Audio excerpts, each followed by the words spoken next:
የሆነ ቀን እያለፈ የሆነ ልብሷ ላይ የሆነ ደስ የማይል ሽታ ደስ የማይል ስላችሁ ልጆች ጋር ሊኖር የማይገባ ወይም ልጆች ላይ ልናሸተው የማይገባ የሆነ ደስ የማይል የተለየ ሽታ። ይህን ቪዲዮ ሴት ልጅ ያላችሁ ወላጆች በፍጹም ሳታዩት ማለፍ የለባችሁ። ምክንያቱም ትልቅ ትምህርት ነው የምታገኙበት። እንደሚታወቀው ተማሪዎች በተለይም ህጻናት ተማሪዎች ከቤተሰቦቻቸው ባልተናነሰ ረጅም ሰዓታቸውን የሚያሳልፉት ትምህርት ቤት እንደመሆኑ ትምህርት ቤት አካባቢ ያሉ አስተማሪዎች ደግሞ ልጆቻችሁን ከናንተ ባልተናነሰ ምናልባትም ከናንተ በተሻለ የማወቅ እድላቸው ሰፊ ነው አስተማሪዎች። ታዲያ ልክ እንደዚች ያሉ አስተማሪዎች ደግሞ ከልጆች ጋር ያላቸው ቅርበት ሰፋ እንደማለቱ የአንዲትን ህፃን የወደፊት ህይወት እንዴት ብላ እንዳዳነችና ብዙ ምስቅልቅል እንዳተረፈቻት ከዚህ ቪዲዮ ትረዳላችሁ ብዬ ነው የማስበው። በምን አይነት መንገድ አተረፈቻት፣ ምን እስከጥሟት ነው የሚለውን ግን ይህንን ቪዲዮ ስታዩ ትረዱታላችሁ። በዚህ አጋጣሚ ግን እንደሷ ያሉ አስተማሪዎች እጅግ በጣም ሊመሰገኑና ሊከበሩ ይገባል። ይህች አስተማሪ ተማሪዎቿን እንደ ልጆቿ አድርጋ በማየት የየዕለት እንቅስቃሴያቸውን በመመልከት በሚያሳዩት አይነት ነገር ጥርጣሬ ውስጥ ገብታ ነገሩን ትኩረት ሰጥታ ባታየው ኖሮ የዚህ ታዳጊ ወደፊት ህይወት በጣም የተበላሸ ነበር የሚሆነውና እንደዚህ ችታችን ያሉ አስተማሪዎችን በደንብ ያብዛልን ነው የምለው። በዛውም ደግሞ በጣም ላመሰግናትና አፕሪሺየት ላረጋት እወዳለሁ። እናንተም ታሪኩን ከሰማችሁ በኋላ ለአስተማሪዋ ትልቅ አድናቆት እንደምትችሯት አልጠራጠርም። ለማንኛውም ታሪኩ ምንድን ነው የሚለውን በደንብ እስከ መጨረሻ ተከታተሉት። ቪዲዮን አብረን እንመልከት። ሰላም፣ እንዴት ናችሁ? ሚሴለን ዛሬም ሌላ ታሪክ።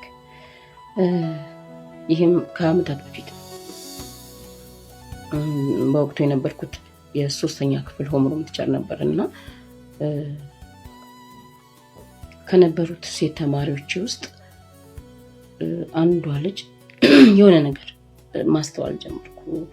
ማለት ከተለመደ ውጪ ያው ሁሌም ስቲልም እንደማደርገው ጧት ልጆች ሲመጡ ጉድ ሞርኒንግ እየተባባል ስፔሻሊ ሴቶቹን አቅፋቸዋለሁ፣ ወንዶቹን ደግሞ እንደዚህ ቴክ 5 እንላቸዋለሁና ከዛ እንደዛ ሰላም ሲሉኝ የሆነ ቀን እያለፈ የሆነ ልብሷ ላይ የሆነ ደስ የማይል ሽታ ደስ የማይል ስላችሁ ልጆች ጋር ሊኖር የማይገባ ወይም ልጆች ላይ ልናሸተው የማይገባ የሆነ ደስ የማይል የተለየ ሽታ ነበርና ከዛ አንድ ቀን 2 ቀን 3 ቀን ነገር ሲሆን ነይ አልኳትና ልብሷን በደንብ አገላብጬ ሳየው ዩኒፎርሟም ሸሚዟም ጉርዷም ሰደድየውም በጣም ንጹህ ግን ጠጋ ስላት ነገር ይሸታል። አሁንም ያሽታል እና ግራ ገባኝ። ከዛ ጠየኳት፣ ልብስሽን ማን ነው የሚያጥበው ስላት አጋሻቸው ማሚስ አለች፣ ዳዲ የለም እንደዚህ ብላ ነገረችኝ። ነገር ማለት እናቷና አባቷ የሕክምና ባለሙያዎች ናቸው ሁለቱም። በዛን ዓመት አጋጣሚ አባቷ በሰዓቱ የክልል ከተማዎች ይባል ስለነበር አንድ ትልቅ የክልል ከተማ ላይ በስራ እድገት ትልቅ ሆስፒታል ላይ ተቀይሮ ሄዷል። እናቷም በአቅራቢያቸው ባለ አንድ የግል የሕክምና ቦታ ላይ ትሰራለች። ነገር ይሄንን ነገረችኝ እና እሺ ብዬ ኮሚኒኬሽን ላይ ጻፍኩኝ። የማማ ልብስ ሲታጠብ በድጋሚ ቼክ አድርጉት የመሰለኝ ምንድነው አንዳንዴ በፈሳሽ ሳሙና ስናጥብ ወዲያው ዘፍዝፈን ወይም ወዲያው አጥበን ካላወጣን ነው ተዘፍዝፎ ልብስ ሲቆይ የሆነ ደስ ማይል ሽታ ያመጣና እናቶች ይሄን ነገር ኖቲስ ታደርጉታላችሁና እንደዛ ነበር የመሰለኝ። ይሄንንም ጻፍኩኝ። ኦኬ እሺ አይ ዊል ቼክ ኢት አለች እናቷ። ዘን አሁንም የሆነ ሰዓት እየቆየ ይሄ ነገር ይመለሳልና በቃ ዲስኮምፈርት ሆንኩኝ። ምክንያቱም በቃ አሁን የሆነ ነገር እንዳለ ገባኝ። ያኔም እንዳልኳችሁ የልብስ የቆሻሻ የንጽህና ጉድለት ብቻ አይደለም፣ በቃ ግራ ገብቶኝ ነው። ምክንያቱም የግሬድ 3 ተማሪና ማክሲመም 9 ዓመቷ ነው የሚሆነው። በቃ ግራ ገባኝና ከዛ ድጋሚ አናገርኳትና እንዴት ነው የምተኙው ከማን ጋር ነው የምተኙው ምናምን ብዬ ጠየኳት። በቃ ይሄ ፕራይቬት ፓርቷን ምናምን ያው እኔ ነክቼ ማየት ወይ ምናምን ነገር አልችልም፣ ግን የመጣ የነበረው ሽታ ትልልቆች ከግንኙነት በኋላ የወንድ ሲነካ ልብስ ላይ እና ሲቆይ የሚመጣ አይነት ጠረን ቃሉን ያልተጠቀምኩት ህፃናት ላይ ስለሚችሉ ብዬ ነው ይሄንን ቪዲዮ እና ከዛ ከማን ጋር ነው የምተኛው ስላት ብቻዬን ነው። ማን አለ ቤት? እኔና አጋዣችን እናቴ እና ሰንበድ ያለች አንድ ወንድ ቤተሰባቸው ቤት ውስጥ አብሯቸው ይኖራል። ከዛ እሺ ማሚስ አንቺ ከማሚ ጋር ነው የምተኛው? አይ የራሴ ክፍል ነው የምተኛው። ማሚ መኝታ ቤቷ ናት። ስራስ ምናምን እንደዚህ በቃ ዝም ብዬ ተደጋጋሚ ስጠይቃት ምን አለችኝ? በሳምንት 2 ቀን ወይ 3 ቀን በህክምና ሙያ ላይ ያላችሁ ሰዎች ይሄን ታውቃላችሁ፣ ዲዩቲ የሚባል አዳር ትሰራለች። ስለዚህ አሁን ትንሽ የሆነ ፍንጭ ነገር ያገኘው አይነት ስለመሰለኝ ከእናቷ ጋር ማውራት ፈለኩ። በቃ የሆነ እውነት ይሄው እግዚአብሔር ምስክሬ ነው። ይሄንን ነገር ፊል ካረኩ ቀን ጀምሮ በቃ ሁሌ የሆነ ነገር ምን እንደማረግ ግራ ገብቶኝ ነው እንዴት አድርጌ እንደምጀምር ነገር ምናምን ትክክል ባልሆንስ የሚል ስጋትም ነበረኝና ያልሆነ እንትን ውስጥ ያልሆነ የሆነ መስሎኝ እንዳይሆን ብዬ በጣም ከራሴ ጋር ስታገል ነበር የቆየሁትና ከዛ እናንተየው ጋር ደውዬ እንድትመጣ አረኳት። ማለት ያንን ነገር መጻፍም ማውራትም ምናምን አልፈለኩም እና ስለሆነው ነገር የህክምና ባለሙያም ስለሆነች የተሰማኝን ያው ቅድመ ጥንቃቄ ነው። እኔ ይሄንን ነገር ካልሆነም እንዳትቀየምኝ ከሆነም ደግሞ ማድረግ ያለብሽን በጥንቃቄ እንድታረጊ ነው የምፈልገው ነገር አልኳትና በሰዓቱ ነርቨስ ሆነች። በጣም ደንግጣለች። ማለት ግራ ገብቷታል ነገርና ልክ ናት እንደ እናት ግን በቃ እንኳን ለሷ ለኔም ከብዶኝ ነበር ይብን ከቃሌ ካፌ እስከሚወጣና እሺ አለችኝ። ኢሚዲየት እንደ ትምህርት ቤት ሰዓቱ ሳያልቅ እንኳን በቃ ልጄን ይዣት ልጅ ነገር አለችኝና ቢሮ አስፈቅደን መውጫ እንትን ብለን ሰጣት ሄደችና ኢሚዲየት ያው የህክምና ባለሙያ ስለነበረች የልጇን መነካት ለመነካት ነው ፕራይቬት ፓርት ቼክ አደረገች። እግዚአብሔር ይመስገን አልተነካችም። ግን ምን ነበር የሆነ የነበረው ያ ቤታቸው ይኖር የነበረ የቅርብ የስጋ ዘመዳቸው እናትየው ዲዩቲ በምታድር ቀን በቃ ለረጅም ጊዜ ልጅቷን አብሯት እየተኛ ይሄ እየተሻሻት በቃ እየነካት ምናምን እንድትለምደው ያንን እንትን እንድትለምደው አድርጓታልና ከዛ ምን ብላ ነው የምታምነው ልጅቷ በዛ ሰዓት እሱ ያንን ከሷ ጋር እንደዛ የሚያደርገው ምንም ሳይነካት ግን ከላይ የሆነ ነገር አድርጎ የራሱን እንትን የሚጨርሰው ምናምን ስለምወድሽ ነው ብሎ አሳምኗታል። ግን ይሄን ነገር ለሌላ ሰው ከነገርሽ እነሱ እንደወድሽ ስለማይፈልጉ ይከለክሉናል፣ መጥፎ ነው፣ ስለዚህ ለማንም አትንገሪ ብሎ አሳምኗታል። አምናለች እቺ ልጅ። እስከዛ ድረስ የተሰማት ህመም የለም ምናምን። ስለዚህ በዛ አይነት ሁኔታ ለካ በጣም ለረጅም ጊዜ ቆይተዋል። እናትም አታውቅም፣ አጋዥም አታውቅም።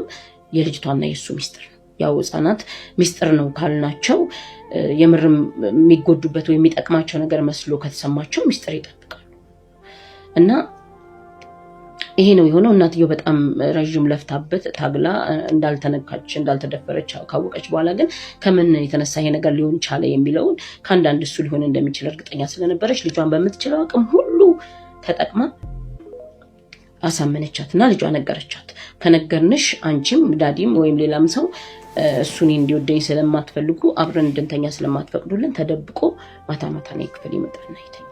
አብረን ነው የምናድረውና እኔም እንደሱ አብሮኝ ሲተኛ ደስ ይለኛል አይነት ነገር። ሂስ ኪድ ምንም ሳይድ ኢፌክቱን ከጎኑ ሊመጣ የሚችለው በኋላ ምንም የምታውቀው ነገር የለም። እሱ ግን አድብቶ አንድ ቀን ህይወቷን ለማበላሸት እየጠበቀ ነበር። የልጅነት አምላኳ ቤተሰቦቿ አምነው ቤታቸው ያኑሩት የነሱ የዋህነት በቃ እግዚአብሔር አምላክ ጠብቋት ነው እንጂ አንድ ቀን ያ ነገር ሀፕን ሊያደርግ እንደሚችል በቃ እሱ በቃ ወስኖ እርግጠኛ ነበር። ግን እግዚአብሔር አምላክ መቼስ እሱ አያልቅበትምና ያ ነገር እኔ አስተውዬ ግራ ገብቶኝ ስለነበር በዛ መንገድ ሊፈታ ይችላል። ወላጆችን እዚህ ላይ እምላችሁ ሁላችሁም የሴት እናቶች፣ ሴት ልጅ ያላችሁ፣ ሴት ልጅ ያለው ዘመድ ያላችሁ፣ በዙሪያችሁ ሴት ህፃናት ያላችሁ ሰዎች በሙሉ እንድትይዙልኝ ወይም ለልጆቹ እንድታሳውቁልኝ የምፈልገው ነገር ምንድነው? ምንም አይነት ነገር ማንም ሰው መጥቶ በህይወታቸው ይሄ የኔና ያንቺ ሚስጥር ነው ለማንም እንዳትናገር የሚላቸውን ነገር ተስማምተው እንዳይደብቁ። ሚስጥር የሚባል ነገር የለም። ሚስጥር ሊኖር የሚችለው ከእናት ከአባት ጋር ብቻ። ሚስጥር እንደብቅ የሚባል ነገር በሙሉ እነሱን ህፃናቶቹን ሊጎዳ እንደሚችል መናገር ወይም ማሳመን። ሁለተኛ ነገር ደግሞ እንድታውቁልኝ የምፈልገው ሴት ህፃናት የምታሳድጉ ወላጆች፣ አሳዳጊ፣ ጎረቤት፣ ዘመድ አዝማድ በሙሉ ምናልባት ያም ሰው እኛ ኤክስፖዠሩን ከሰጠነው የኛ ጥንቃቄ ጉድለት ካለ የወላጆች ክትትል ማነስ እንዳለ ካወቀ እድሜ ሊሆን ይችላል የሚገፋፋው፣ መጠጥ ሊሆን ይችላል የሚገፋፋው፣ ምንም ይሁን ልምምድ ሊሆን ይችላል የሚገፋፋውና የልጆች የህፃናቶች ህይወት እንዳይበላሽ ቤተሰቦችም ወላጆች አሳዳጊዎችም ከፍተኛ ጥንቃቄ ከአይናችሁ ሳታጠፉ ከፍተኛ ጥንቃቄ አድርጋችሁ ሴት ልጆቻችሁን በተቻለ መጠን ከእንደዚህ አይነት ጥቃት እንድትከላከሉ ሁልጊዜም አተኩራችሁ እንድታስቡ ለማሳሰብ እወዳችኋለሁ። የእውነት እቺን አስተማሪ ያለማድነቅ ንፉግነት ነው በእውነቱ ከሆነ።